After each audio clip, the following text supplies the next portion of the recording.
হযরত আবু হুরায়রা রাদিয়াল্লাহু তাআলা আনহু বর্ণনা করেন, রাসূলুল্লাহ সাল্লাল্লাহু আলাইহি সাল্লাম বলেছেন, ঋণগ্রস্ত ব্যক্তির ঋণের কারণে মুমিন বান্দার রূহ ঝুলন্ত অবস্থায় থাকে।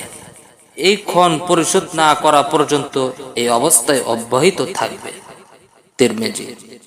হযরত আব্দুল্লাহ ইবনে আনাস রাদিয়াল্লাহু তাআলা আনহু বর্ণনা করেন, রাসূলুল্লাহ সাল্লাল্লাহু আলাইহি সাল্লাম বলেছেন, শহীদের সকল পাপ ক্ষমা করিয়া দেওয়া হয়, কিন্তু ঋণ ক্ষমা করা হয় না।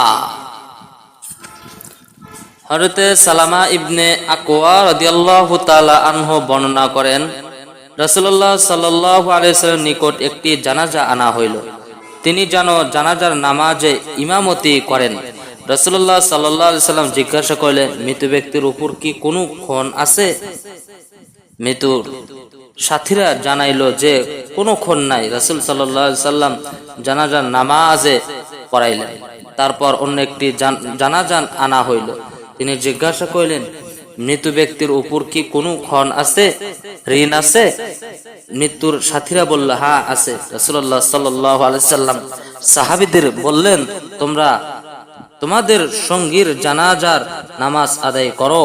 হযরত আবু কাতাদা রাদিয়াল্লাহু তাআলা আনহু বললেন, হে রাসূল, তাহার ক্ষণ পরিশোধের দায়িত্ব আমি গ্রহণ করিলাম। একথা বলার পর রাসূলুল্লাহ সাল্লাল্লাহু আলাইহি সাল্লাম সেই মৃত্যুর জানাজার নামাজ পড়াইলেন। হযরত আবু হুরায়রা রাদিয়াল্লাহু তাআলা আনহু বর্ণনা করেন, রাসূলুল্লাহ সাল্লাল্লাহু আলাইহি সাল্লাম বলেছেন, কেহ যদি অন্য কাহারও নিকট হইতে ক্ষণ গ্রহণ করে এবং সেই ক্ষণ আদায়ের ইচ্ছা পোষণ করে, আল্লাহ তাআলা তাহার পক্ষ হইতে ক্ষণ আদায় করিয়া দিবেন। আর সেই ব্যক্তি কাহারও নিকট হইতে ক্ষণ গ্রহণের পর পরিশোধের ইচ্ছা না করে, তবে আল্লাহ তাআলা তাহার সম্পদ ধ্বংস করিয়া দিবেন।